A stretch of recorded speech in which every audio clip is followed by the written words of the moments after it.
বছৰৰ পৰা যিমান লৰাই ডিগ্ৰী পাছ কৰিব সকলোকে মাহত আমি ২,৫০০ টকা এক বছৰৰ কাৰণে আমি দিয়াৰ ব্যৱস্থা কৰিম।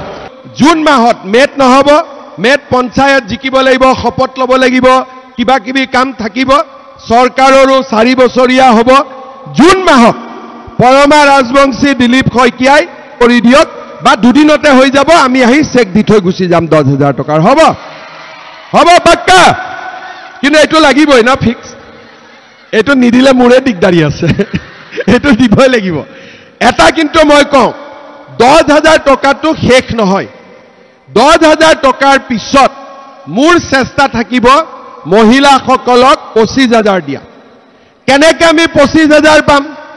সিদিনাখন বিহালীত আমি ১০,০০০ টকা বিলাব গ'লো, চেক ল'ব প্ৰায় ৪০,০০০ মহিলা। সিদিনাখন গাড়ী মটৰো দিবলগীয়া হোৱা নাই, চব নিজে নিজে আহিছে। ঠিক আছে, যেতিয়া এগৰাকী মহিলাই মোক ক'লে যে চেলফি এটা উঠিম, মই উঠক, মোবাইলটোত কেমেৰাটো বেয়া, উঠাব পৰা নাই। কৈছে আজি এইটো মোবাইল বাদ দিম, নতুন মোবাইল কিনি ল'ম। এই ১০,০০০ টকাটো দি মোবাইলটো নিকিনিব। সকলো মানুহে কয় মহিলাক দিছে, পুৰুষক দিয়া নাই। মহিলাক যি টকা দিওঁ সিয়ে পুৰুষৰ ঘৰখন চলোৱাত সহায় কৰি দিয়ে, হয়নে নহয়? আজি যদি গেছৰ দাম কমে, অৰুণোদয় ঘৰত পাওঁ, চবচে উপকাৰ কাৰ হয়? পুৰুষজনৰ, হয়নে নহয়? চিন্তাটো কমে নে নাই? কাৰণ ঘৰখন চলোৱাৰ দায়িত্বটো পুৰুষৰ। মহিলাই অলপো যদি সহায় কৰি দিয়ে পুৰুষজনৰ কষ্টটো কমি যায়। এই ১০,০০০ টকাটো আপোনালোকে স্বামীৰ ব্যৱসায়ত দিয়ক, মোৰ আপত্তি নাই। নিজাকৈ কিবা এটা কৰক, মোৰ আপত্তি নাই।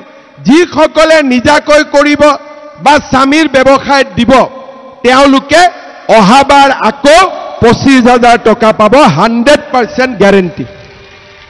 হ'ব? এতিয়া আৰু কেইটামান নতুন আঁচনিৰ কথা মই ক'ব খুজিছোঁ।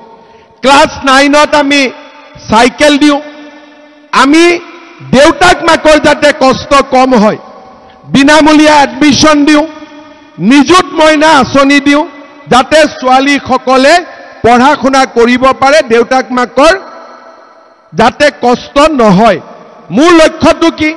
ছোৱালীজনীক টকাটো দিয়া নাই, নামত ছোৱালীজনী, কিন্তু কষ্ট কাৰ কমিছে? দেউতাক মাকৰ কমিছে, হয়নে নহয়?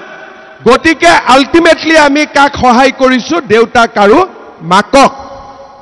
এতিয়া আপোনালোকে চাওক, কেইদিনমান আগতে মেট্ৰিকৰ ৰিজাল্ট দিলে, আকৌ নতুনকৈ মেট্ৰিক পৰীক্ষা আহিব। ধনী ঘৰৰ ল'ৰা ছোৱালীক মাক বাপেকে গাখীৰ খুৱাব, নোটছ দিব, টিউচন দিব, পেন কাগজ দিব। দুখীয়া মানুহৰ ল'ৰা ছোৱালীয়েও গাখীৰ খাব লাগে নে নাই পৰীক্ষাৰ আগত? কিন্তু আমি ক'ৰ পৰা খুৱাম? ঘৰততো পইচা নাই। সেইকাৰণে এইবাৰ মেট্ৰিকৰ যিমান কেণ্ডিডেট হ'ব, মেট্ৰিক পৰীক্ষা নোহোৱালৈকে তেওঁলোকক মাহত মই ৩০০ টকা বেংকৰ একাউণ্টত পঠাই দিম। যে এই বছৰৰ পৰা যিমান লৰাই ডিগ্ৰী পাছ কৰিব সকলোকে মাহত আমি ২,৫০০ টকা এক বছৰৰ কাৰণে আমি দিয়াৰ ব্যৱস্থা কৰিম। ভাল হ'বনে বেয়া হ'ব? আপোনালোকে চাওক, ক্লাছ 9ত চাইকেল পালে, 10ত ৩০০ টকা মাহত পালে, হায়াৰ ছেকেণ্ডাৰীত নিযুত মইনা পালে, আৰু ডিগ্ৰী পাছ কৰি ২,৫০০ টকা কৰি মাহত পালে। কংগ্ৰেছৰ দিনত চাকৰি কেনেকৈ হৈছিলে? অংগনবাদী চাকৰি এটাৰ কাৰণেও ল'ৰা ছোৱালীয়ে, বিশেষকৈ ছোৱালীয়ে টকা দিব লাগিছিল।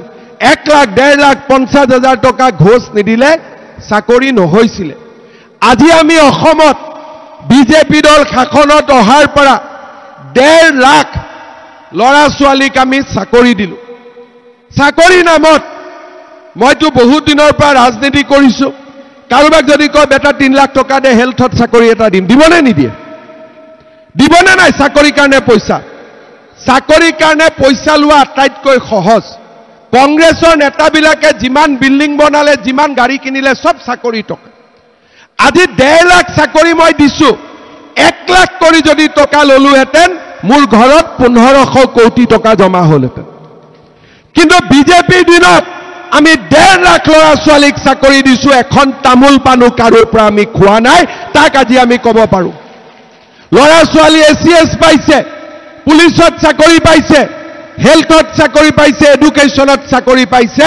আজি চাকৰি নামত টকা পয়সা নোহোৱা হৈ গ'ল প্ৰত্যেক বছৰে ইন্টাৰভিউ ওলাই এই বছৰো নৱেম্বৰত আৰু ইন্টাৰভিউ ওলাব প্ৰত্যেক বছৰে লৰা ছোৱালীয়ে চাকৰি পাই গৈ থাকিব তাৰ পিছত কিছুমান লৰা ছোৱালীয়ে চাকৰি নাপাব তেওঁলোকৰ কি হ'ব মই এইটো সিদ্ধান্ত লৈছো যে এতিয়াৰ পৰা প্ৰত্যেক বছৰে প্ৰত্যেক সমষ্টিৰ সিপাজাৰত প্ৰত্যেক বছৰে 1000 লৰা ছোৱালীক আমি 2 লাখ টকাকৈ ব্যৱসায় কৰিবৰ কাৰণে আগবঢ়াম 2 লাখ টকাকৈ ঘূৰাই দিব নালাগে বেংকৰ লগত কথা নাই চৰকাৰে দিব 2 লাখ টকাতকৈ ভাল ব্যৱসায় কৰি বাকিখিনি বেংকৰ পৰা লৈ তেওঁলোকে আগবাঢ়ি গৈ থাকিব পাৰিব আজি কোনে ইমান কথা চিন্তা কৰিছিল দুৰ্নীতি কৰা 300তকৈ বেছি অফিচাৰক আজি আমি জেলত পঠাইছো প্ৰথমবাৰ আগত অসমত কেতিয়াও কোনেও এই কামবোৰ কৰিবৰ বাবে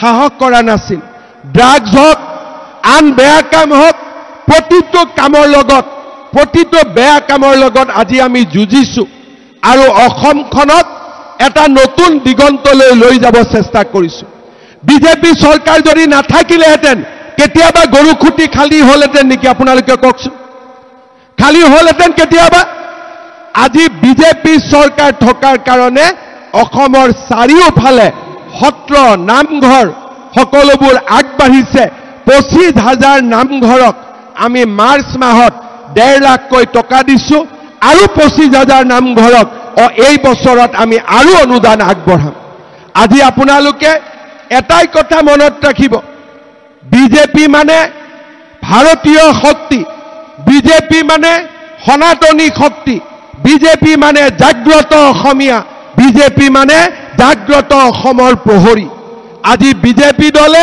প্ৰতিটো দিনেই আপোনালোকৰ কাৰণে কাম কৰিছে মোৰ দুখ লাগে মোৰ লাজু লাগে আমাৰ খটৰা খটৰে এজন উঠিলে মই ৰাতিপুৱা তেওঁক ফোন কৰিলো যে খুৰা আপুনি ইলেকশ্যন নুঠিব সনাতনী মানুহ ক'ত লুঙি পাৰ্টিত গৈ ইলেকশ্যন উঠি আছে নুশুনিলে আকৌ গৈ লুঙি এনেকে নহয় আজি আপোনালোকে পেহেলগাম দেখিছে কাশ্মীৰ দেখিছে যদি আমি একেলগে থাকিব নোৱাৰো আমি পাকিস্তানে এনেকৈ আমাক এজনকৈ মাৰি শেষ কৰিব আমি একেলগে থাকিব লাগিব নৰেন্দ্ৰ মোদীৰ লগত থাকিব লাগিব তেওঁলোকক জবাব দিব লাগিব আজি শ্ৰদ্ধাৰ ৰাইজ আপোনালোকে দেখিছে কাশ্মীৰ ক'ত অসমত মানুহে পাকিস্তান জিন্দাবাদ বুলি ফেচবুক লিখে সাহস চিন্তা কৰক পাকিস্তান ক'ত আৰু অসমত লৰা ছোৱালীয়ে আজি সাহস কৰে পাকিস্তান জিন্দাবাদ এমএলএক মই এৰেষ্ট কৰিছো 27 জন লৰা মানুহক এৰেষ্ট কৰিছো পাকিস্তান জিন্দাবাদ কোৱা কাৰণে